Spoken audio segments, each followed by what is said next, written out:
Hello and Fakhar रागली to all of you. मैं हूँ फ़खर यूसुफ़ज़ई और आप देख रहे हैं इस वक्त डिबेट विद फ़खर। और आज की डिबेट में हम बात करेंगे इंडियन स्पेस जो मिशंस हैं उसके हवाले से, और अभी जो एक इम्पोर्टेंट डेवलपमेंट है उसके हवाले से आज हम बात करेंगे। उसके ऊपर प्राइम मिनिस्टर ऑफ इंडिया ने क्या कहा और जो डॉकिंग की सक्सेसफुली वो कामयाब हुई।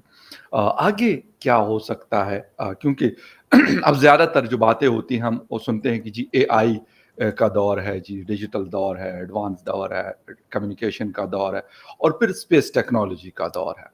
तो इसमें इंडिया प्रोग्रेस कर रहा है, डे बाय डे आगे बढ़ रहे हैं। बड़ी एक मतलब इम्पोर्टेंट दिन होता है।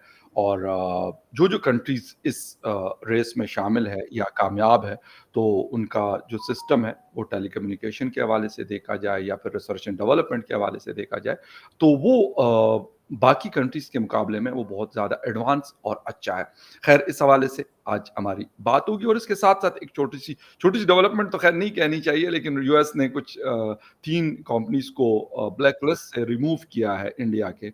वो भी मेरे ख़्याल एक बड़ी डेवलपमेंट है, लेकिन इस हवाले से भी बात करेंगे।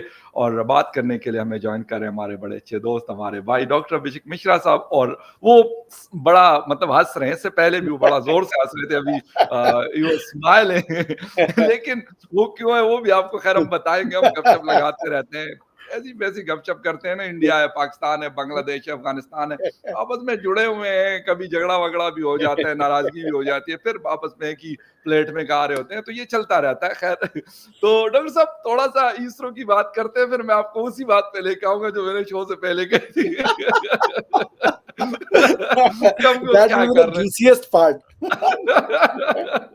तो एक तो ये कि इसरो के हवाले से हम सुनते रहते हैं, हमारे यहाँ पार्को है, जो स्पार्को सॉरी वो हमारी स्पेस जो मिशन है उसके हवाले से वो काम करते हैं।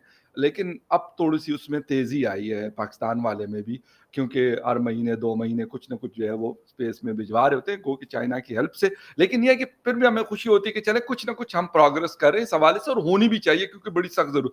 सर क्या है ये बेसिकली इस हवाले से, और फिर नरेंद्र मोदी साहब ने कहा कि यार ये बड़ा एक इम्पोर्टेंट दिन है इंडिया के लिए।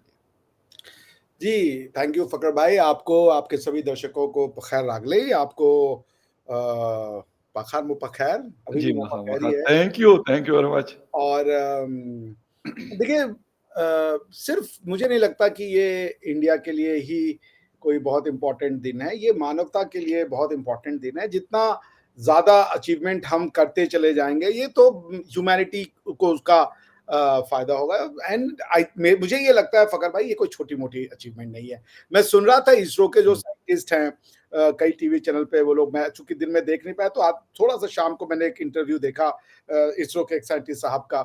और उन्होंने बताया कि आप समझ लीजिए कि जिस स्पीड से आप पृथ्वी पे चल रहे होते हैं कार से, यानी मान लें हम 100 किलोमीटर पर घंटा या 70 किलोमीटर पर घंटा की स्पीड से चल रहे हैं, बोले उसका 1000 गुना, 1000 टाइम्स। तो अगर आप 70 की स्पीड से चल रहे हैं, तो 70,000 किलोमीटर पर किलोमीटर आवर की स्पीड से अगर कोई चीज चल रही है, या उसको एकदम यूं बैठा देना, आप समझ रहे हैं कि जो छोटी सी, और एग्ज़ैक्टली उसमें बिल्कुल। से पावर सप्लाई होगी, उसमें से आई मीन दिस इज, आप सोच के देखिए how difficult it will B कि हज़ारों किलोमीटर फ्रॉम अर्थ, मतलब यस, दूर है।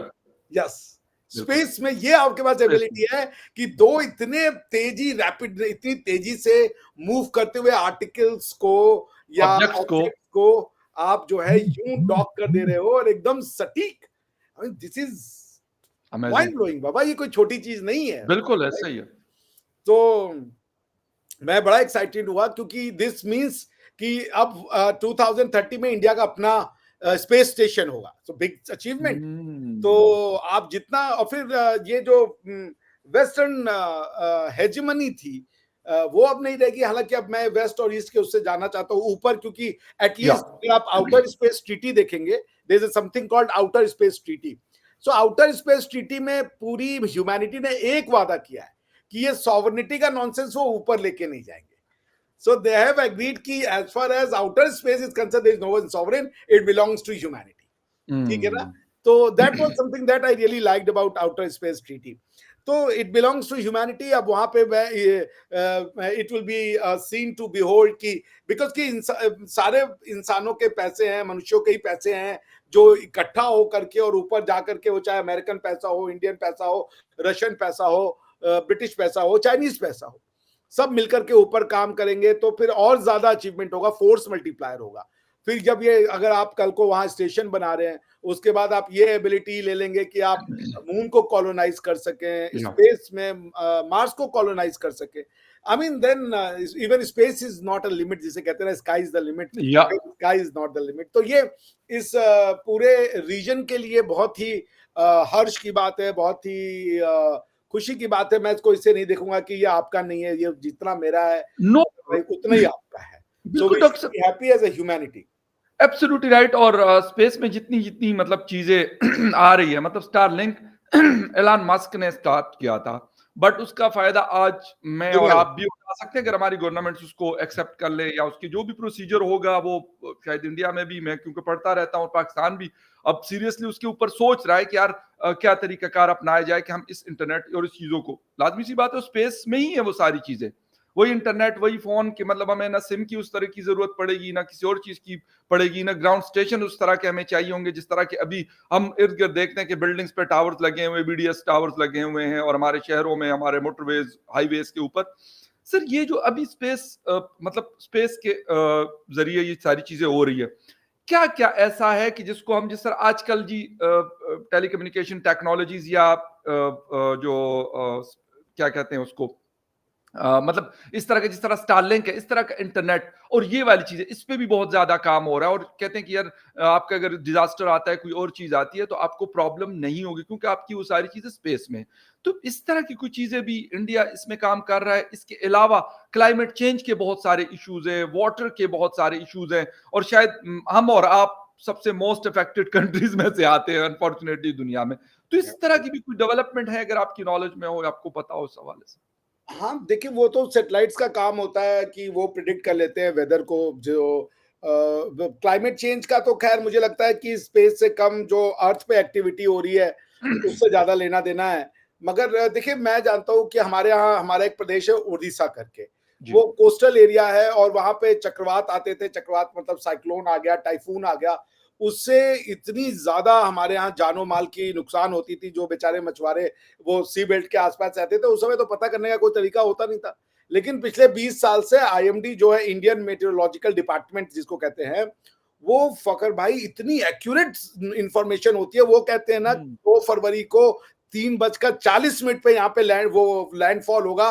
वो चक्रवात का उतने बजे होता है, उससे पहले वो पूरा गांव खाली कर देते हैं। एनडीआरएफ हमारे यहाँ जो है, हम्म। नेशनल डिजास्टर रिलीफ फोर्स करके, वो पूरा लग जाएगा। वो एक एक गांव के लोगों को नुकसान जीरो, मतलब जान माल का नुकसान तो जीरो। अब जो बाकी प्रॉपर्टी का नुकसान हो, उस इलाके में घर वर बना है वो टूट जाए तो बात अलग है। तो बिल्कुल। ये इसरो की वजह से ही पॉसिबल है ना, कि वो इतनी एक्यूरेट इंफॉर्मेशन और प्रिडिक्शन के साथ दे देते हैं। हम महीनों पहले दे देते हैं कि भाई आज के दिन ये वो होने वाला है, so you be prepared for that. और दूसरी चीज ये रही कि देखिए मेरा एक दोस्त है जो आप स्टारलिंक की बात करें, तो उसने ना मुझे 10-15 दिन पहले कॉल किया। वो मर्चेंट नेवी में है, ओके। अभी वो काफी अच्छी पोजीशन पे चला गया है। तो वो कहीं बड़ी हाई सीज में कहीं ट्रेवल कर रहा था। इसने मुझे वीडियो कॉल करा, अपना शिप का डेक वेक दिखा रहा था। जबरदस्त। और उसके बाद मैंने उससे पूछा, यार इंटरनेट तो अभी तो कुछ दिन पहले तक तो इंटरनेट था नहीं, मतलब वैसे कैसे? तो बोला स्टारलिंक। वाह, जबरदस्त। तो स्टारलिंक जो है, आप अगर हाई सीज में, मतलब high seas is a big thing, आप समझ ही रहे हैं, वहां पे अगर आपको इंटरनेट कनेक्शन विद स्मूथ समझ लीजिए स्पीड और हाई स्पीड इंटरनेट प्रोवाइड करा रहे हैं, तो दैट्स ऑल ह्यूमैनिटी इज। मतलब कितना हम्म। एक हम दोनों एक दूसरे को शायद कभी देख नहीं पाते, पहले इस पे फिल्में बन जाती, एब्सोल्युटली राइट। में चले गए, देख नहीं पा रहे हैं। आज you meet like this with each other, seconds में। सेकेंड्स में। हाँ, सेकंड्स में। तो ये सेकंड्स में। ब्यूटी है टेक्नोलॉजी का। टेक्नोलॉजी ने तो दुनिया को चेंज करके रख दिया है। तो मुझे भी पूरा यकीन है कि इलॉन मस्क जैसे कि ह्यूमैनिटी के लिए काम करते हैं, वैसे हमारी तरफ से भी एक दो इलॉन मस्क हों, आपके यहाँ से भी निकले, हर जगह बिल्कुल, से। Absolutely, exactly. सब एग्जैक्टली। जितने इलॉन मस्क निकले उतना अच्छा है कि वो मानवता के लिए, मनुष्यों के लिए, इंसानियत के लिए जितना अच्छा कर सके उनके भलाई के लिए, उनके जीवन के स्टैंडर्ड को ऊपर करने के लिए, उनकी जो लाइफ़स्टाइल है उसको और कंफर्टेबल बनाने के लिए, जो भी किया जा सके मनुष्यों के द्वारा, इंसानों के द्वारा, वो कम होगा। तो उस दिशा में भारत भारत तो पहले भी देखिए एस्ट्रोलॉजी की तो शुरुआत ही हमने करी है। हुँ। ठीक है ना? आज महाकुंभ भी जो हो रहा है वो एस्ट्रोलॉजी का ही नतीजा है। तो कि हमको उस हज़ारों साल पहले भी गणना आती थी कि भाई ये देखो इस दिन ये अलाइन होगा और ये होगा। तो it was kind of in our DNA. अब वो पैसे की बात होती है, रिसर्च एंड डेवलपमेंट में जितना पैसा आप लगाएँगे, जितनी आप गवर्नमेंट ज़्यादा इसरो को तो दे नहीं पाती है क्योंकि हमारे यहाँ भाई 1 अरब 50 करोड़ मुँह है, उनको भी भरना है हमें। बिल्कुल, लेकिन बिल्कुल। उस बड़े लिमिटेड बजट में, बड़ी लिमिटेड सैलरी के साथ अनलिमिटेड काम करने वाले लोग हैं ये। सो इनको बिल्कुल। तो भैया दिल से उर्दू में कहें तो खिराज तहसीन या दिल बिल्कुल। से इनका इनका या अभिनंदन और इनको हैट्स ऑफ। बिल्कुल सही। अच्छा डॉक्टर साहब थोड़ा-सा दूसरे उस पे भी जाना है लेकिन टॉपिक पे लेकिन ये पता करना चाह रहा हूँ कि इस वक़्त अगर हम कहें यूएस स्पेस टेक्नोलॉजीज़ में बहुत आगे है, शायद चीन फिर वेस्टर्न वर्ल्ड। लेकिन अगर हम देखें तो ये वाला रीजन इंडिया को कहाँ पे हम रेट कर सकते हैं कि कहाँ पे इस वक़्त मौजूद है और नेक्स्ट मतलब 3 टू 5 इयर्स क्या-क्या चीज़ें होंगी? आज अगर हम स्टारलिंक की बात करते हैं तो ये सैटेलाइट्स और इस तरह की चीज़ें कल को पाकिस्तान, हिंदुस्तान या फिर इस रीजन की कंट्रीज़ भी उसको लॉन्च करके और कहें कि यार हमें स्टारलिंक नहीं हमारे पास अपना सेटअप है, हम उसको इस्तेमाल कर सकते हैं। नहीं ये स्टारलिंक तो खैर वो तो बात अफोर्ड करने की, मैंने कहा स्टारलिंक की टेक्नोलॉजी तो सबको पता है but the point is that can या यू अफोर्ड इट। तो अब अगर कोई मान लीजिए प्राइवेट इंटरप्राइज है भी अमेरिका की, अब उन्होंने रिसर्च एंड टेक्नोलॉजी करके और R&D करके और इतना बड़ा वो बना लिया, अब आप फिर से पूरा क्रिएट करें, नया पैसा खर्च करें, इससे अच्छा खरीद ही ले, वो ज्यादा ओके। बेहतर है, आपको ज्यादा कॉस्ट इफेक्टिव भी पड़ेगा। दूसरी चीज ये है कि देखिए भारत का जो मुझे लगता है अगले 10 साल का जो इसरो का प्रोग्राम है, जो मेन प्रोग्राम है, उसमें एक इंटरनेशनल स्पेस स्टेशन की स्थापना, that mean establishment of international space station by 2030। उसके बाद मून मिशन है, मून पे मैन मिशन जो है, या पहले मेरे ख्याल से पहले वो स्पेस में मैन मिशन होगा, उसके बाद दूसरा स्टेप होगा मून में मैन मिशन, यानी पहले वो स्पेस में। अभी तक इंडिया ने अपने दम पे, अपनी टेक्नोलॉजी, अपने लॉन्च व्हीकल के साथ किसी को स्पेस में नहीं भेजा है। तो वो भी हुँ। एक हमारा बहुत बड़ा टारगेट है कि first we could place some humans in the space, उनको ले जाएं सक्सेसफुली और लेके आए, और उसके बाद नेक्स्ट जो है मेरे ख्याल से वो मून मिशन है कि हम मून पे आदमियों को ले जाएंगे और उसके बाद उनको वापस लाएंगे। So these are the things to look forward to. और अभी ओके। आपने देखा होगा इस नासा ने भी भेजा था सन के कोरोना को स्टडी करने के लिए। हमने भी अपना भेजा था, आदित्य L1 जो था वो भेजा था, उसको भी सक्सेसफुल स्टडी किया।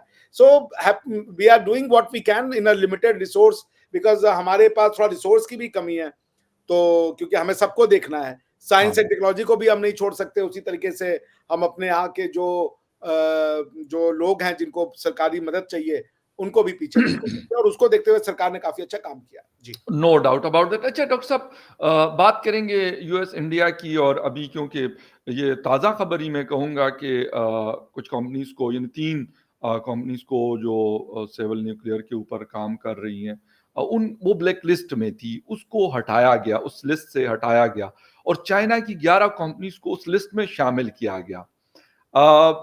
मतलब क्या ये चीज़ें हो रही हैं इस तरीके से क्योंकि चाइना भी एक बड़ा ताकतवर मुल्क है और बड़ी इकोनॉमी है हर लिहाज से अगर हम उसको देखते हैं। लेकिन इसके साथ-साथ इंडिया के लिए तो शायद ये एक बहुत मेरे ख़्याल से बड़ी खबर है कि उनकी उन 3 कंपनीज़ को जिसमें इंडियन रेयर अर्थ है और Indira Gandhi atomic research centre है और इसके साथ-साथ बाबा एटॉमिक रिसर्च सेंटर है मतलब इन तीनों को इसमें से निकाला। देखिए मेरे ख्याल से ट्रम्प साहब के अब इसके पूरे बैकग्राउंड में क्या है मुझे पता नहीं है, लेकिन ट्रम्प साहब के आने से जो वर्ल्ड ऑर्डर है उसमें काफी चेंज आएगा। हुँ। और जैसे कि आप देखें जो बाइडेन साहब थे, बाइडेन साहब ने जाते-जाते जिन लोगों को हाईएस्ट सिविलियन अवार्ड दिया है, या one of the highest civilian award दिया अमेरिका में, जिसमें जॉर्ज सोरोस हैं जो कि ओपन मोदी विरोध में है, और हम तो प्रधानमंत्री मोदी के अंधभक्तों में कह लीजिए उसमें आते हैं। मतलब we have immense regard and respect कि प्रधानमंत्री मोदी जो है उनकी नेतृत्व ने भारत में जो अचीव किया पिछले 10 सालों में वो अतुलनीय है, वो अनप्रेसिडेंटेड है। तो उसमें अब अगर अमेरिका को आगे बढ़ना है और इस तरीके के बचकाने सैंक्शंस पे अब आप दुनिया को नहीं लगा सकते। वेस्ट का सैंक्शन देख लिया, रशिया से क्या हो गया, आपने रशिया को सैंक्शन लगाया, हाँ, बिल्कुल। अमेरिका और यूरोप ने मिलकर, उस सैंक्शन का क्या परिणाम हुआ? कुछ नहीं हुआ सिवाय इसके कि आज यूरोपियन यूनियन इंडिया से रशियन ऑयल खरीद रहा है इनडायरेक्टली। जो हाँ, काम हम पाकिस्तान को कहते थे कि पाकिस्तान इंडियन प्रोडक्ट को दुबई के रास्ते से खरीदता हाँ, है, बिल्कुल। 1 रुपए की चीज 10 रुपए में, वो काम आज यूरोप कर रहा है। सही, सही। सो सैंक्शंस का जमाना तब चलता था जब दुनिया में वीक कंट्रियां हुआ करती थी और यूएस की एक यूनिपोलर वर्ल्ड में तूती बोती थी। आज आप सैंक्शन कर देंगे तो क्या हो गया? ऐसा कौन सा हमारा रिसर्च प्रोजेक्ट है रुक गया? रशिया आपके साथ कोऑपरेट करने को तैयार है। ब्रिक एक अलग वर्ल्ड ऑर्डर बन रहा है जिसमें कि वेस्ट नहीं है। तो ये जो आर्म ट्विस्टिंग टैक्टिक्स है ना कि भैया मसल दोगे और दबा देंगे और सैंक्शन लगा देंगे, these are not gonna work. अब भाभा एटॉमिक रिसर्च को आप अगर बंद भी कर रहे हो, बैन भी किए हो, तो उससे भाभा का क्या ही हुआ? हमने जो था न्यूक्लियर टेस्ट किया ही किया, उसके बाद हमारे कोई ऐसे न्यूक्लियर प्रोलिफरेशन का हमारा कोई इरादा नहीं है। अब जहां तक रही बात सिविल न्यूक्लियर डील्स या की, वो हमें ऑलरेडी 123 जो उनका अमेरिका का जो एक्ट है, एक पर्टिकुलर एक्ट, उसमें सेक्शन 123 है जिसके अंदर में वो एक्सेप्शन कार्व आउट कर सकते हैं न्यूक्लियर डील के लिए। उसमें हमारे पास ऑलरेडी एक्सेप्शन है। प्रधानमंत्री, स्वर्गीय प्रधानमंत्री मनमोहन सिंह के जमाने में हमें वो मिल गया था। तो ठीक है, देर आए दुरुस्त आए। और मेरे ख्याल से जो ट्रम्प साहब आ रहे हैं, he has a clear vision कि वो दुनिया को किधर ले जाना चाहते हैं और दुनिया का आने वाला वर्ल्ड ऑर्डर कैसा होगा। ट्रम्प साहब दुनिया का पुलिस बनने का ख्वाब नहीं रखते। दुनिया वो बनिया आदमी है। He is an out and out बनिया। उनको बिजनेस करने का पता है, वो बिजनेस करना चाहते हैं।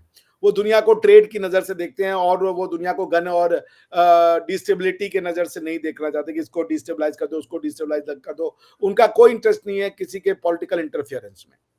तो इसलिए मेरे ख्याल से जब ट्रम्प साहब आए हैं तो ये सब एक तरीके का सिग्नल है, शायद मुझे ऐसा लगता है। बिकॉज कि ये तो बड़ी अजीब सी बात है ना कि 3 दिन पहले ट्रम्प साहब के आने के, या तो बाइडेन साहब ये करके जा रहे हो कि चलो मैं जा रहा हूं तो एक गिफ्ट बाय गिफ्ट कर दूंगा अमेरिका को, या तो फिर ये न्यूज मिल गई है कि भैया आप जो ट्रम्प साहब आ रहे हैं और वो इंडिया से जो रिलेशनशिप अच्छे रखना चाहते हैं, तो फिर इस तरीके के जेस्चर्स दिए जा रहे हैं। अदरवाइज तो इन सैंक्शंस का आज की डेट में कोई बहुत बड़ा फर्क पड़ता नहीं है भारत के ऊपर। Right, right, right. और बिल्कुल सही है, सेवल न्यूक्लियर के ऊपर बहुत सारी बातें हो रही कि शायद क्योंकि आजकल क्लीन एनर्जी और इन चीज़ों की बातें हो रही है और गालिबन एक बड़ी डेवलपमेंट हो सकती है। बट थोड़ा-सा डॉक्टर साहब, अभी हम थोड़ी देर पहले शो से पहले हम बांग्लादेश, पाकिस्तान और इंडिया की बात कर रहे थे। तो एक तो ये मुझे बताइएगा उनका यानी पहली दफ़ा उनके जो प्रिंसिपल स्टाफ ऑफिसर हैं लेफ्टिनेंट जनरल कमरुल हसन साहब, उन्होंने अपने एक पूरे डेलीगेशन के साथ पाकिस्तान का दौरा किया। 2 दिन वो रहे और एयर चीफ से मिले और आर्मी चीफ से मिले, उनकी मुलाकातें हुई। तो क्या मतलब एक तो ये है कि पाकिस्तान के लिए तो एक बहुत बड़ी चीज़ मैं इसलिए कहूँगा क्योंकि अनफॉर्च्यूनेटली जब से बांग्लादेश बना था, अलग हुआ था पाकिस्तान से, ईस्ट पाकिस्तान, तो उसके बाद ये चीज़ें तो शायद सोची भी नहीं जा सकती। बाकी क्योंकि आना-जाना नहीं था, कोई चीज़ आप खरीद नहीं सकते थे, अगर खरीदते भी तो बड़ी मुश्किल से आना-जाना उन चीज़ों का होता था। लेकिन अब इस तरह की डेवलपमेंट को कैसे मतलब देखते हैं? क्योंकि यहाँ पर हमारे पड़ोस में अफ़गानिस्तान में बहुत डेवलपमेंट हो रही है इंडिया की और अफ़गानिस्तान के दरमियान ताल्लुकात, और आपके पड़ोस में पाकिस्तान और बांग्लादेश की बड़ी आपस में जिसे कहते हैं कि बड़े मतलब क्लोज़ टाइज़, इसलिए कि ये डेलीगेशन का ना मेरे ख़्याल में जितना मुझे थोड़ा बहुत मैं स्टडी करता हूँ, देखता हूँ, तो मेरा ख़्याल है इट्स मतलब बिग मतलब जिसे कहते हैं ना कि न्यूज़ और बहुत बड़ी ख़बर है कि वहाँ से फ़ोर्सेस के लोग उनके आए हैं और इतना बड़ा डेलीगेशन आया। नहीं ठीक है, देखिए एक मेन बात जो आपने बताई थी वो नहीं बताई ऑफ द कैमरा जो था। क्या उनको क्या दे रहे थोड़ी ऑफ द कैमरा ही रखते हैं। अच्छा खैर, देखिए ऐसा फकर भाई की जमाने लग गए आर्म फोर्सेस के, ठीक है ना? सही। तो ये इससे कोई फर्क नहीं पड़ता। अब ये आर्मी अगर मिल रही है, अगर कोई 2 साइंटिस्ट मिल रहे होते, वो शायद perhaps it would have been a matter of worry for me. ये ओके। आर्म फोर्सेस के लोग मिलकर के क्या ही कर लेंगे? पाकिस्तान की समस्या का कारण भी आर्म, और बांग्लादेश की भी समस्या का कारण वही है, ठीक है ना? अच्छा। तो इससे मिलना क्या है? आप और मिलिट्री टैक्टिक्स बनाओगे, दुनिया को और मारपीट के उसमें, और क्या? 2 आर्मी जनरल मिलेंगे, what will they talk about? Security, strategy और बम बारूद। इससे ज्यादा तो वो कुछ डिस्कस नहीं कर सकते। अब अगर हम ये सोच रहे हैं कि आर्मी के 2 हेड मिल करके वो साइंस, टेक्नोलॉजी, इसरो और ये डॉकिंग और इसके ऊपर डिस्कस कर रहे हो, तो बात डिस्कस कर लें। और हमने उस समय भी पाकिस्तान को नहीं तोड़ा था, पाकिस्तान को तोड़ा था उनकी जो ये अनएक्सेप्टेबिलिटी थी, जो वो नहीं समझ पाए बंगाली और पंजाबी वाला रीजन। तो आप क्लोज हो जाएं, हमें तो कोई दिक्कत नहीं है, हम तो कह रहे हैं 2 कंट्री भी बन जाए, हमें कोई दिक्कत नहीं है, हमारा उसमें कोई नुकसान नहीं है। बोथ द कंट्रीज, अगर आप देखें, हम अगर एक फैक्चुअल बात करें, मेरिट पे बात करें, both the countries are in front of IMF, दोनों कंट्री आईएमएफ के सामने। दोनों कंट्री की पॉपुलेशन की हालत इस समय गरीबी की दशा में है, इकोनॉमिकली दोनों सिंक हो चुकी हैं। तो मैं इसको ज्यादा बेहतर मानता कि 2 यूनिवर्सिटी के प्रोफेसर मिल रहे होते, किसी साइंस एंड टेक्नोलॉजी के जो स्पेस वाले होते वो मिल रहे होते और वो डेवलप कर रहे होते कि भाई how to go ahead and how to move forward. ये डिफेंस और टेक्नोलॉजी, डिफेंस और ये आर्म फोर्सेस हमारे यहाँ कोई नहीं। जैसे हमारे यहाँ ये न्यूज में भी नहीं आता कि कौन से आर्मी के किसी देश के वो विजिट कर रहे हैं, वो विजिट करते आते और चले जाते हैं। We do not give that much importance. मेरे लिए इसकी कोई, मैं आपसे दिल से बताऊं, कोई सिग्निफिकेंस है ना, मैं इसको वैल्यू देता हूं, क्योंकि बम, बारूद और गोले का जमाना जा चुका है। असंभव है इसके दर पे कुछ भी करना आज की डेट में। रशिया ने देख लिया, वो घुस गए यूक्रेन में, सोचे हम 15 दिन में ये कर देंगे, सब खत्म हो गया। अमेरिका ने इतने सारे वेपन लेकर के अफगानिस्तान में घुस गए, छोड़ के जाना पड़ा आज की डेट में उनको। तो ये जमाना वो है भी नहीं। हाँ, अगर बांग्लादेश और पाकिस्तान आपस में रिकंसाइल करके और ह्यूमैनिटी के लिए आगे बढ़ना चाहते हैं तो हम क्यों उसके बीच में आएंगे। हम तो कहेंगे भैया बहुत बहुत आपको मुबारक हो, आप एक दूसरे को समझें, एक दूसरे के साथ अपनी जो मिसअंडरस्टैंडिंग है उसको हटाएं और आगे बढ़ें। अगर पाकिस्तान बांग्लादेश अपनी जेनोसाइड को भूलना चाहता है तो वो भूलें, ये तो उनके लोगों के बीच में है। पॉइंट मेरे ये कहने का मतलब है कि इट टू अस कि बांग्लादेश के कोई डिफेंस मिनिस्टर मिल रहे हैं, I mean it's no use, no news for us. अगर कोई साइंस, टेक्नोलॉजी या यूनिवर्सिटी के प्रोफेसर या कोई और ऐसे मिल रहे होते कि हाँ भाई they are coming closer and going towards developed society, emancipating society, क्या डिस्कस करेंगे? ऐसी कौन सी चीज वो डिस्कस करेंगे? अगर मान लें वो सिक्योरिटी के पर्सपेक्टिव में करेंगे, वो हमारे लिए अनथिंकेबल है, अनफैथमेबल है। भाई क्या डिस्कस कर लेंगे? न्यूक्लियर वेपन डिस्कस करेंगे और इंडिया के ऊपर अटैक कैसे करना है। भाई अफगानिस्तान पे अटैक करने का उनका हो नहीं सकता है दिमाग में, और ईरान और ये किसी और तरफ उनको अटैक करने का कोई नहीं है। तो वो और क्या डिस्कस करेंगे? व्हाट इज स्ट्रेटेजी कि इंडिया को डिस्टेबलाइज कैसे करना है, इंडिया को वो कैसे करना है। जैसे ट्रंप की सरकार आएगी, आईएमएफ का जो चूड़ा कसा जाएगा, ये सब चीजें हो जाएंगी। ये वही बात हो गई, इसको ऐसे कम समझ ले, जैसे ही तालिबान गिरा था, जैसे, अरे सॉरी, जैसे ही गनी साहब की अशरफ गनी अगले दिन या एक हफ्ते के अंदर फैज साहब वहां पहुंचे थे। ठीक है ना जी, एक हफ्ते के अंदर फैज साहब वहां पहुंच गए थे और यही बात हुई थी कि भाई अब तो मुलाकात हो रही है। आज क्या है, फैज साहब कहां हैं आप भी जान रहे हैं, और तालिबान और पाकिस्तान के बीच का क्या रिश्ता है वो भी जान रहे हैं। देखिए, रिश्ते सिर्फ और सिर्फ डिस्ट्रक्टिव ग्राउंड्स पे नहीं बनते। रिश्ते बनते हैं इकोनॉमिक प्रोस्पेरिटी पे, रिश्ते बनते हैं सोशल इंक्लूजन पे। क्या पाकिस्तान के समाज में बंगालियों का एक्सेप्टेंस हो जाएगा as a Bengali, as a lifestyle उनके देखने का? जब आज तक पंजाब और पश्तून साथ में नहीं आ पा रहे हैं, बलोच और पंजाबी साथ में नहीं आ पा रहे हैं, तो आप जुड़ जाए। तो आई मीन खैर बांग्लादेश एक अलग कंट्री है, ये पाकिस्तान को भी पता है और ये बांग्लादेश को भी पता है।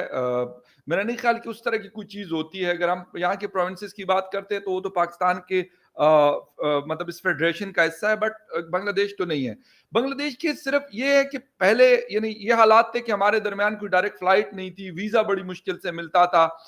कराची टू चिटागांग जो है तकरीबन 1 महीना हो गया कि मतलब बाकायदा शिप चलना शुरू हुई है और डायरेक्ट कंटेनर जाते हैं, जो एक बड़ी अच्छी डेवलपमेंट है। इसके साथ साथ अभी 2 दिन पहले पाकिस्तान बांग्लादेश बिजनेस फोरम बना, जिसमें एक बहुत बड़ा डेलीगेशन ढाका और चिटागोंग के दौरे पे पाकिस्तान से गया हुआ है और शायद उनकी तरफ से भी कुछ लोगों के आने का वो है। तो ये चीजें हो रही है। मेरा नहीं ख्याल कि इस तरह की कोई बात भी है कि वो कहते हैं कि हाँ उन्होंने JF-17 थंडर में इंटरेस्ट शो किया है, लेकिन वो तो बहुत सारे कंट्रीज ने पाकिस्तान से बात कर रहे हैं और वो जिस तरह आप लोग तेजस बनाते हैं तो बहुत सारे लोग उसमें इंटरेस्टेड होंगे कि हम हिंदुस्तान से ले लें। मैं अगर बिजनेस डेलीगेशन आ रहा है तो हमारे लिए तो अच्छी चीज है जी बिल्कुल। अगर पाकिस्तान प्रॉस्परस है और बांग्लादेश प्रॉस्परस है तो वो वॉर का नहीं सोचेगा। ये बात ध्यान रख लीजिए। या बिल्कुल। अनलेस अंटिल कि वो मेंटली वो हो जाए। जैसे आज सऊदी अरेबिया प्रॉस्परस है, तो वो ये नहीं सोच रहा है कि अमन पे कैसे अटैक कर दे और कतर पे कैसे अटैक कर दे, ठीक है ना? बिल्कुल, तो बिल्कुल अगर बिज़नेस डेलीगेशन मिल रहे हैं, बिज़नेस के नए एवेन्यूज़ खुल रहे हैं और ऐसा कौन-सा आपके पास प्रोडक्ट है कॉमन जो एक-दूसरे से बेच के आप पैसा कमा सकते हैं, वो बिल्कुल होना चाहिए। हम बल्कि मैं तो कह रहा हूँ इंडिया को तो प्रमोट करना चाहिए। लेकिन अब मैं बात करूँ कि अगर इसको सिर्फ सिक्योरिटी एंगल से देखा जाए, that's not an issue. But अगर एक बिज़नेस इंटरेस्ट क्रिएट होता है, तो मैं इसका सबसे बड़ा बेनिफिशियरी इंडिया होगा, क्योंकि इन दोनों मार्केट को कैटर करने का प्रोडक्ट हम रखते हैं, ठीक है ना? हुँ। तो पॉइंट ये है कि अगर बिज़नेस की बातें हो रही हैं और दूसरे चीजों की बातें हो रही हैं, साइंस, टेक्नोलॉजी, यूनिवर्सिटीज और ये लेवल पे, तो वो बात करें।